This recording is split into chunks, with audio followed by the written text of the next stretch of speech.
herself, trying to kill her.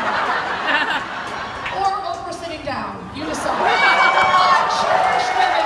I cherish them. They're practically equal. That fucking guy. All right, so anyway, I made a joke about Demi L0vato, and I called her Demi L0vato. And I was tweeting late into the night. I had done a double, 2 shows in Seattle, and I can't sleep at night, so I'm up every night till like 4 or 5 in the morning. And so I was doing like a Twitter Q&A, and one of the questions was, who's the douchiest celebrity you've ever met? So I was using Siri, and I'm dyslexic. So I said, hey, by the way, everybody, I'm going to use Siri, and I'm dyslexic, and I'm not going to correct any of the spelling. So let's just have fun. So someone said, who's the douchiest celebrity you've ever met? And then Siri said Demi L0vato, and her real name is Demi L0vato. So I had answered about 20 questions, and they were all absurd, and I'm a comic, and I'm trying to be funny, and I know the answers are inappropriate. So I then go to bed, and I wake up, and did you ever have one of those days where you wake up and look at your phone, and there's way too many texts? Way too many, right? And then your voicemails are shit like this. Hey, just checking in.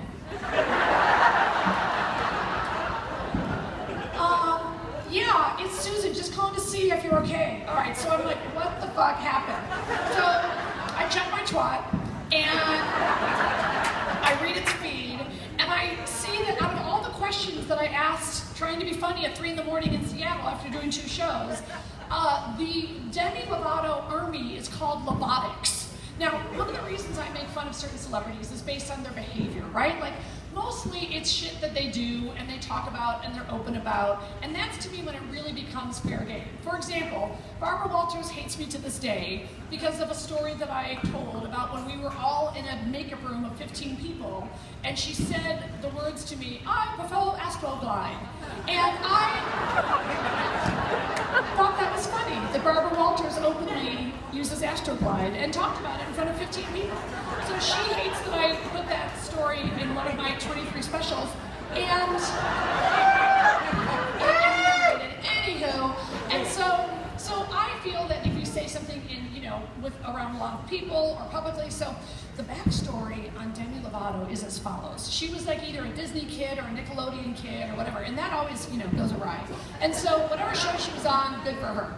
And she's a good singer, and she really sings, and she's a talented girl. That's all well and good. What I'm fascinated by is when she had a fucking dark period, and you can look this shit up too. There was a backup girl dancer named Alex Welch, and Demi Lovato beat the fuck out of her on a private jet. And then she made a plea deal to not have any charges as long as she went to rehab. So then she said, oh, by the way, I'm a cutter and bulimic and alcoholic, and I smuggle cocaine.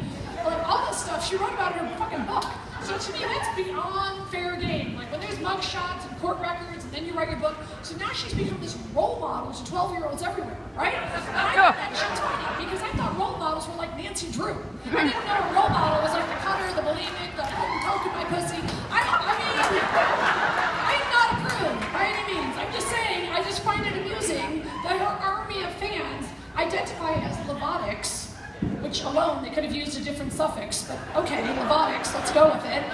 And they do not care when Mrs. Kathy makes a joke about their beloved Demi. And so when I said that and called her Debbie, my Twitter feed was flooded with the following death threats. And I brought you my 4 favorites. And you should know the FBI did get involved. And the kids don't know that it's illegal to threaten someone's life and post pictures of your home online and tell my schedule, and also to say throw bricks at my head until I die.